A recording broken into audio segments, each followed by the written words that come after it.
I'm having such a fantastic time on my holiday in Scotland. I've filmed so much that I think I've got too much to make a whole lot of videos. Besides, you might think I've moved to Scotland. This particular video focuses on the highlights around Brora and Golspie and the surrounding Highland areas.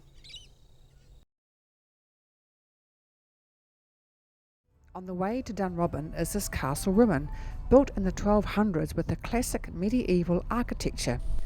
It overlooks the Loch Fleet and its seal inhabitants. A privately owned property today, the castle can only be viewed from the A9 roadside. The castle lies near the 1245 Battle of Embo, where Sir Richard de Moravia fell, now buried at Dornoch Cathedral. Welcome to Loch Fleet, a tidal basin surrounded by dunes, salt marsh and pine woods. The estuary here is home to seals. Most of the seals at Loch Fleet are harbour common seals, which are slightly smaller than the grey seals. I'm not sure if you can see in the camera over there, but there's quite a few seals lurking about.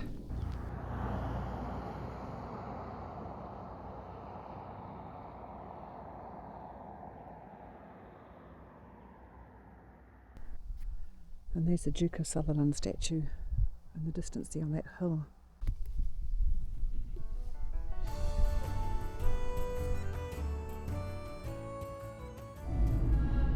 This is Golspie. Did you know that John Lennon and Yoko Ono were in this very hospital because of a car crash they had here in 1969 to the Lawson Memorial Hospital?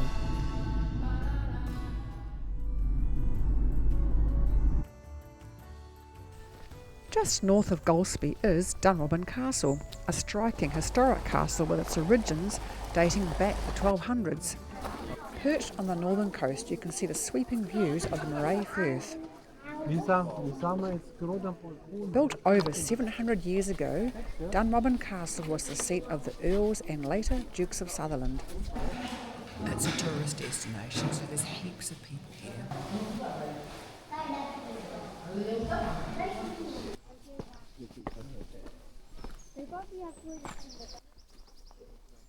Dunrobin is the oldest continuously inhabited castle in Scotland. This plant looks like giant rhubarb.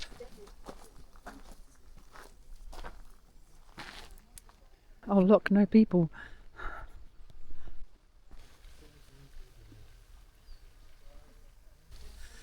Check out that, what a backdrop.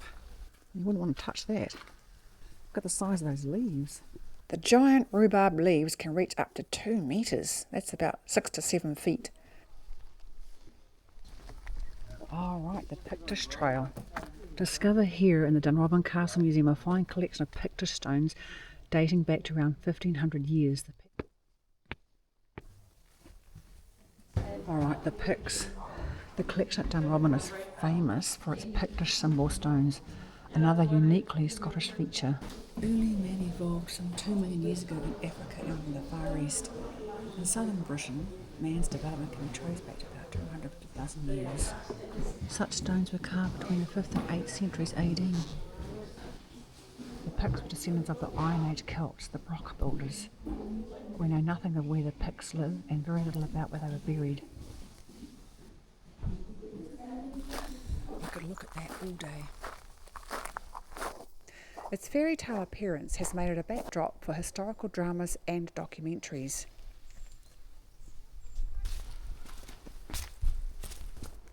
Yeah. I think that's it. I spotted another old building. I'm trying to find it. Is that what I saw? No, it's not, is it? Oh, it probably was, eh? Would have been where they stored the meat and stuff. Yeah, of course.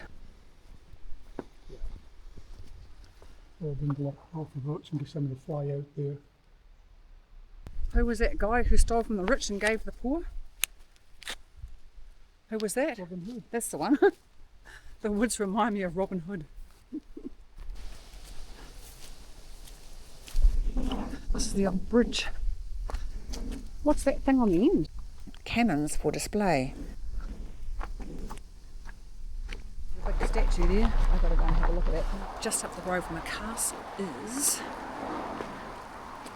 Dunrobin Castle train station.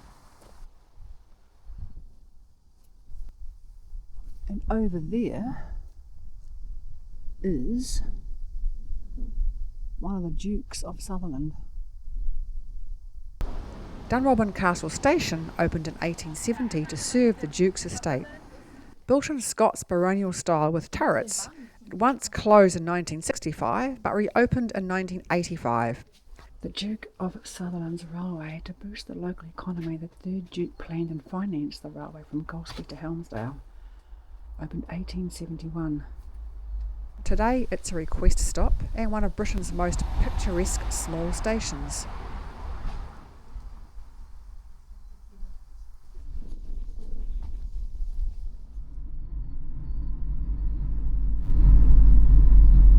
Oh. Well, Capola's used to be there. Capola's used to be right there. Oh, there's it there. Look, they've changed it. It's moved.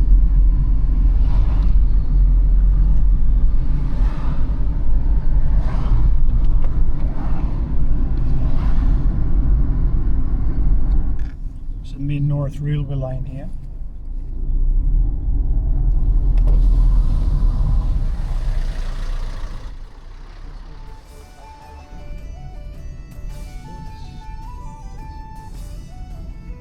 Brora railway station lies on the far north line and is the next stop up from Dunrobin Castle Station.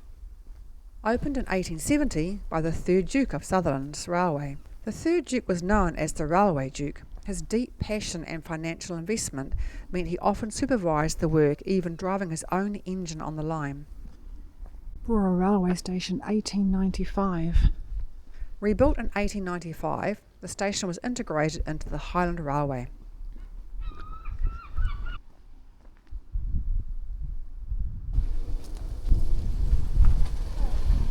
Oh wow, what a view! By the Brora Golf Club, which lies beside the River Brora. Flowing through Sutherland and the Scottish Highlands is Brora River, about 20 kilometres long, starting from Loch Brora, the famous salmon river. And we think we might have seen a seal a little bit further up there. We're just waiting for him to pop up.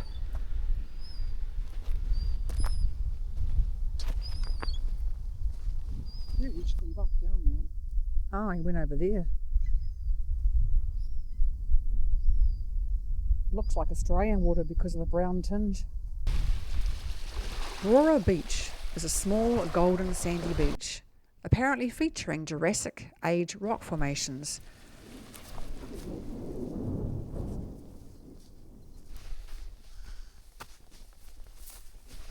Climbing up the bank, there's a seat up here to check out the view.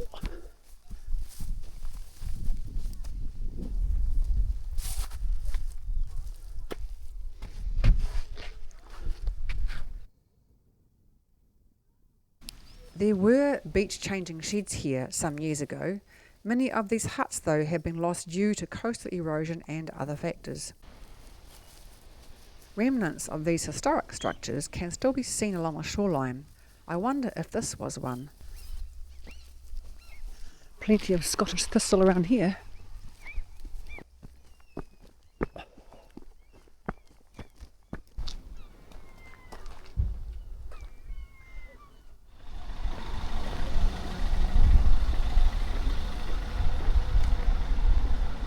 So Brora has this really cool ice cream, Capaldi ice cream, which many tourists stop for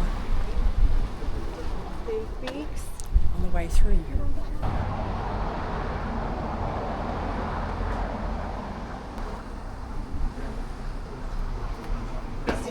Sorry, excuse me. The best lights aren't working.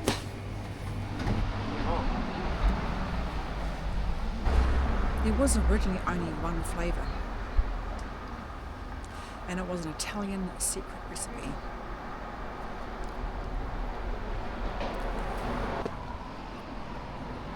What a pretty view of Brora's main street.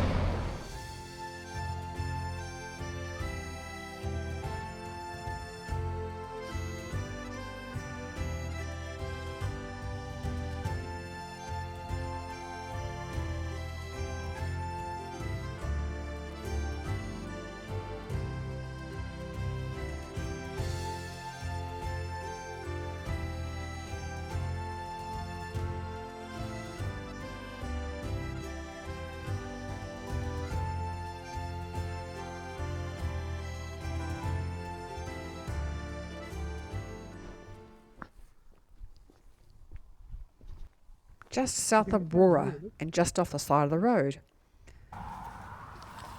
is a well-preserved Iron Age broch, a type of dry stone tower unique to Scotland, which offers a glimpse into Scotland's ancient past. This is the Cairn Leith, the grey cairn. Just off the side of the road is the Brora Pictish Cairn Broch, dating back 2,000 years on a terrace overlooking the shore, with walls that used to stand up to 3.6 metres high in places. Oh wow. It still has a complete, well-preserved entrance passage and a lintelled doorway. Oh, through there. Yeah. There is the entranceway. Let's go and take a look. What's a broch, you might ask? It's a distinctive dry stone tower unique to Scotland, constructed between 400 and 200 BC. They served as fortified dwellings for high-status individuals with defensive features. Oh, shit. Tiny steps. My feet are too big for them. You can get down into it. The height of what those walls would have been shows how impressive the stonework is, of the builders, the materials they used, and the technique from those days. Inside here, the broch contains a central chamber and cells within its double-skinned walls, typical of broch construction. Cairn Leith and its outbuildings were probably altered many times over the centuries. It was excavated in Victorian times for the Duke of Sutherland. Unfortunately, due to the poor archaeological techniques used, many questions remain about the site's development. This lintelled doorway demonstrates the architectural sophistication of the time. This entranceway is still quite intact. You have to watch your head though.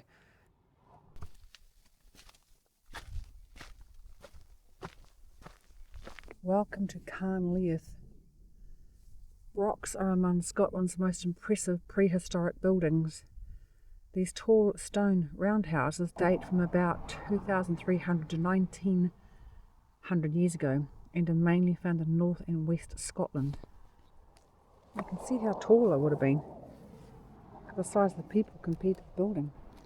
Cairn Leith was first excavated in the 1800s by the Duke of Sutherland.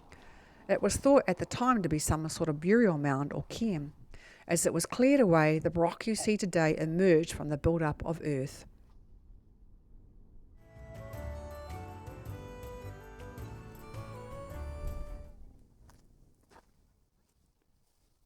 Little ferry and lock fleet. Between the main car park and the open sea, there is this ancient beach with a shingle ridge. Thousands of years ago, Loch Fleet was an open bay. Human bones and other relics have also been found here. Some of these are thought to be the remains of a Jacobite contingent from Caithness ambushed at the ferry by a troop of loyal royalists on the eve of the Battle of Culloden, 1746. Signs of the site busy past are visible. The ferryman's house, the ruins of the main store, the customs and mussel inspector building. That's the ferryman's house. Little Ferry is a great point to watch for seals, otters and the huge range of wading birds and wild fowl that inhabit the loch.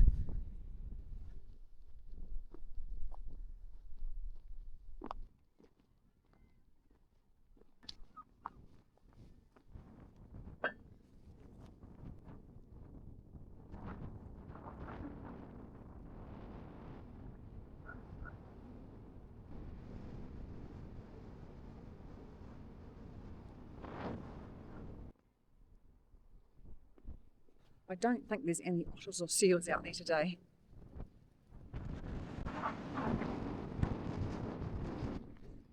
It's very windy though.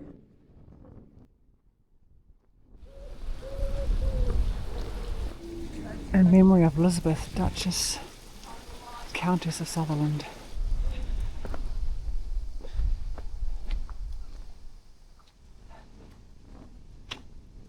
Climbing Ben Bhraggie, this will take us to the towering statue of the first Duke of Sutherland, a monument still steeped in controversy from the Highland clearances. Ben Bhraggie. The Ben Bhraggie walk, otherwise known as the Duke of Sutherland statue, is what we're doing this morning. Now this walk's about a 3-hour return trip, I think. It's also rather cold this morning, so I've layered up. So there's plenty of layers on. 2 jackets.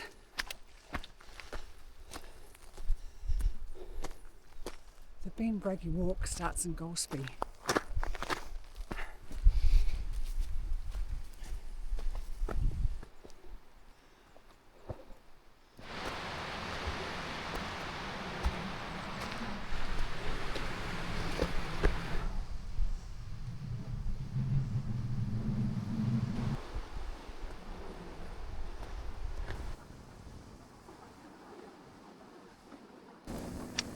Love life.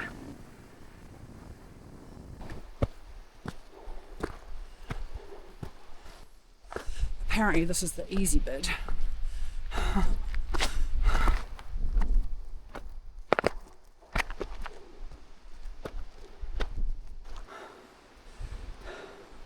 As usual with hill climbs, the effort's worth it. Look at this.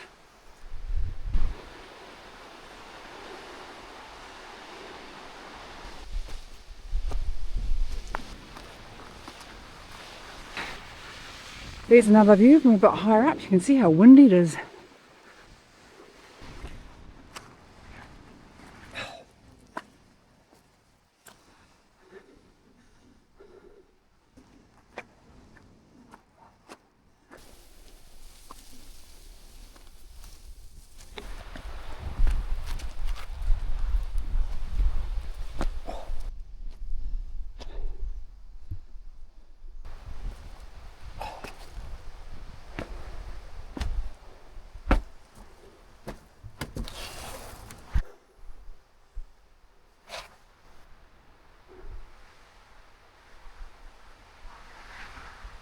I think we're about halfway.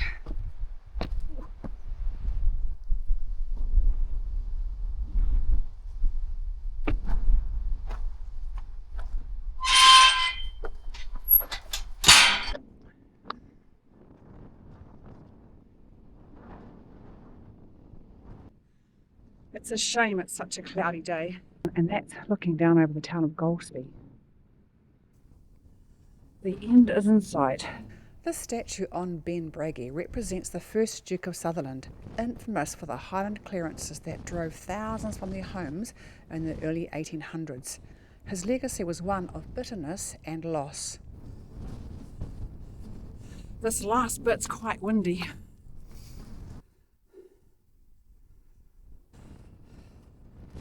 And the last bit is just as punishing.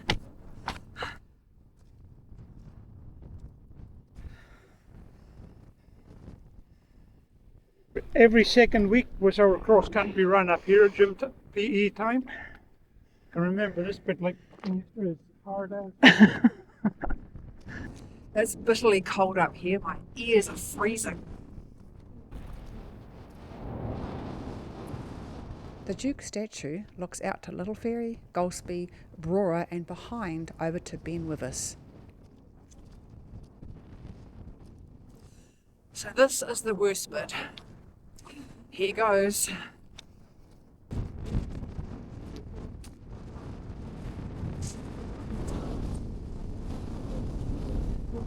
It's freaking windy!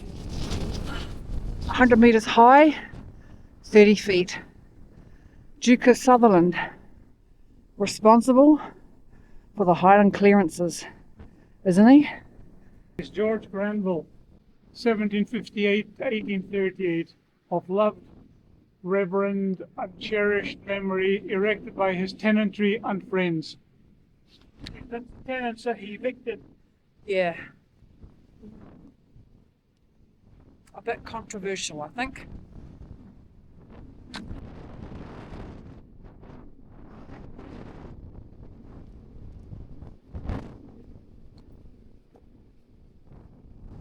And over that hill, all the land over there, all the Highlands. Shit. Yeah, lost it.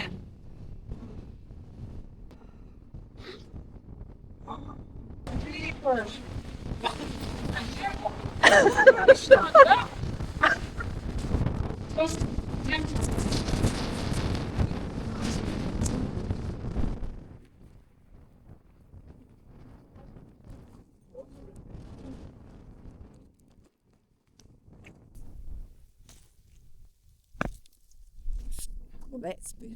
The wind has not got this side. I'm not puffing so much now. It's interesting.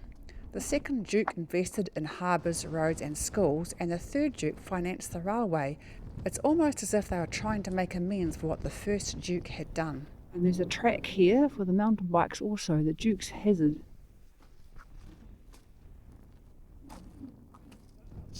It's a shame you can't get right in front of the statue. So I'll use my phone and zoom in and see if I can get a better shot.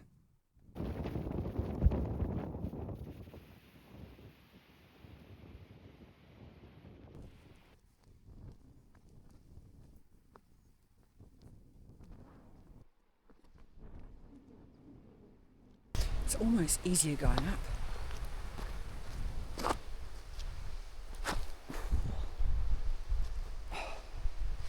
It's a bit more treacherous going down.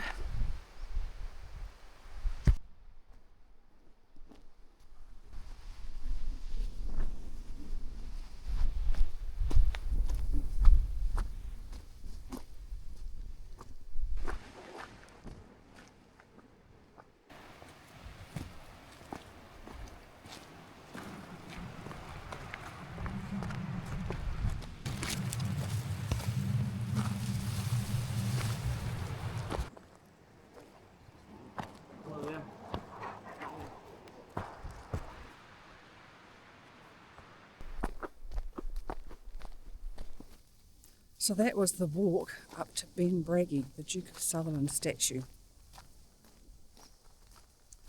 Thank you for watching. See you soon.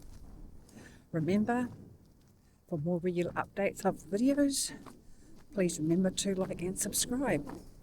I appreciate it. Thanks.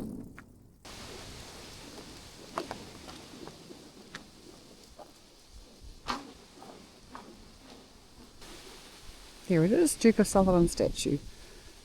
One last glimpse.